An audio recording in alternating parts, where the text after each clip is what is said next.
someonesbones.com, bringing you the latest Nibiru news out there. I won't waste too much of your time on a beautiful Saturday afternoon. I have a story I'm going to read. Then I'll make a few comments and bring it to a close. It should only take 4 or 5 minutes. And if you want, you can just go to the website and read it for yourself. The title of the story is Nibiru Anunnaki Slaughter Russian Soldiers. And I will read the story. Let's see if I got it here. Okay. 1 second, please. Sorry about that. Okay. On Monday, February 13th, a Russian Special Forces detachment accidentally stumbled upon an Anunnaki hive while searching for ISIS insurgents in a network of caves near Raqqa. According to the sole survivor of the doomed operation, the enormous Anunnaki aliens initiated a violent confrontation, engaging the Russian soldiers with energy and particle beam weapons. The Russian troops fired back to no avail. Apparently, the Anunnaki had an innate resistance to ballistic weapons. Our Moscow source, a former FSB operative, obtained a partial transcript of the event before the Kremlin issued a gag order and isolated the surviving soldier, Captain Perilyov Garvila Vasilyevich, and I'm sure I am not pronouncing his name correctly, a decorated officer and combat veteran.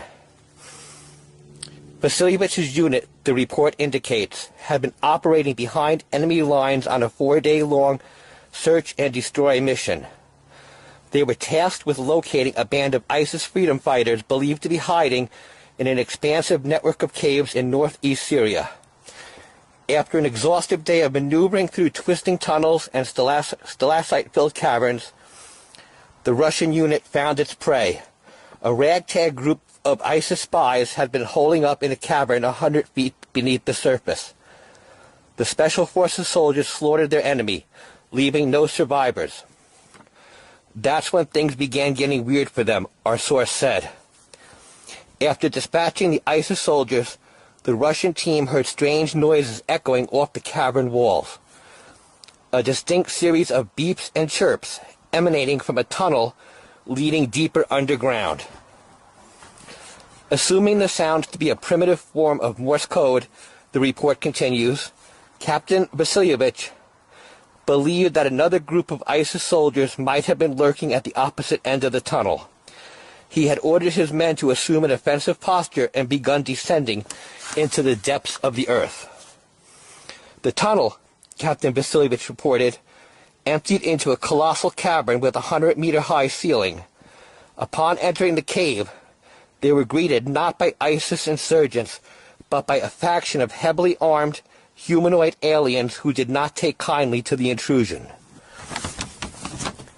By all reports, the towering extraterrestrials stood 5 to 15 meters in height and had gold or bronze-like skin.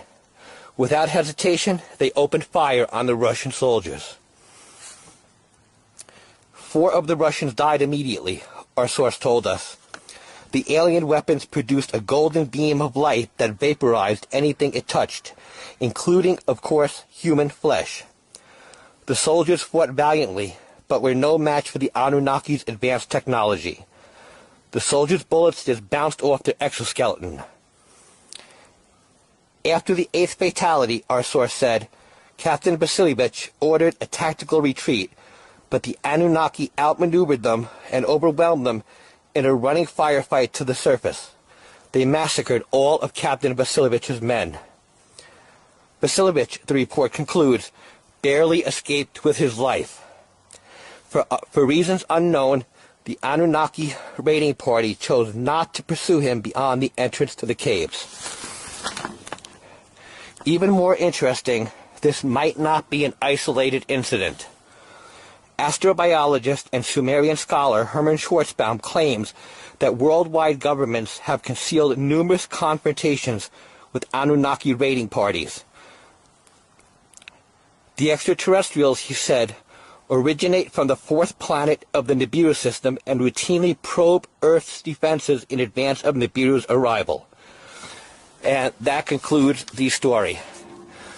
Now, please understand that when I read these stories, I am providing information that has been given to us by sources that we deem reliable in their field of study.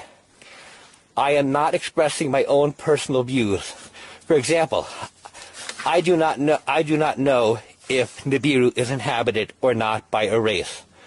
I am just covering this because I want to embrace a larger picture, as I've said in the past, and try to get more information out there than... Now, I screwed that up. I'll edit that out. And my goal is to try and get as much information out there as possible for people to digest so that they can look at it intelligently and decide what is true and what might be questionable. Because, face it, when it comes to Nibiru, there is a lot of questionable information out there and facts that are difficult to prove. However, absence of evidence is not absence of existence. So you cannot just say Nibiru does not exist